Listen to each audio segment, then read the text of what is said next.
On va continuer avec le roumage.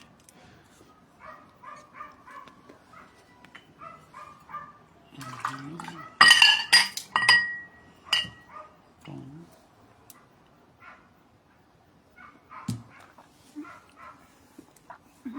Alors lundi 17 Av et Kev, suite chapitre 8.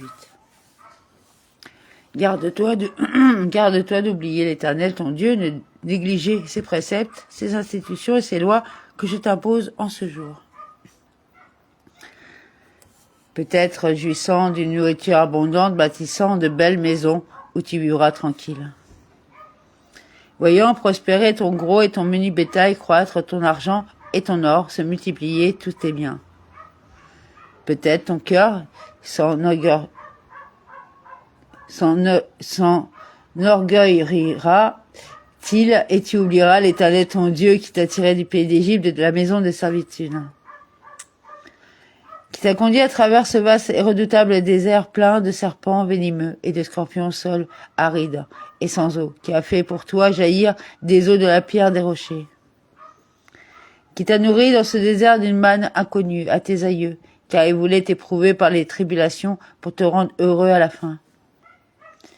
Et tu diras en ton cœur, c'est ma propre force et le pouvoir de mon bras qui m'a valu cette richesse.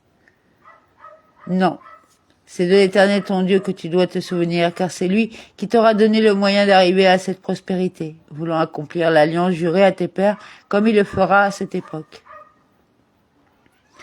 Or, si jamais tu oublies l'Éternel ton Dieu, si tu t'attaches à des dieux étrangers, que tu les sers et que tu les rendes hommage, je vous le déclare, en ce jour vous périrez. Comme ces peuples que l'Éternel fait disparaître devant vous, ainsi vous disparaîtrez vous-même, pour n'avoir pas obéi à la voix de l'Éternel votre Dieu. Chapitre 9. Écoute, ô Israël, tu franchis maintenant le Jourdain pour aller déposséder des nations plus grandes et plus puissantes que toi, aux villes importantes dont les remparts touchent le ciel. Plus grandes et plus puissantes que toi, tu seras puissant, mais elles seront plus puissantes que toi.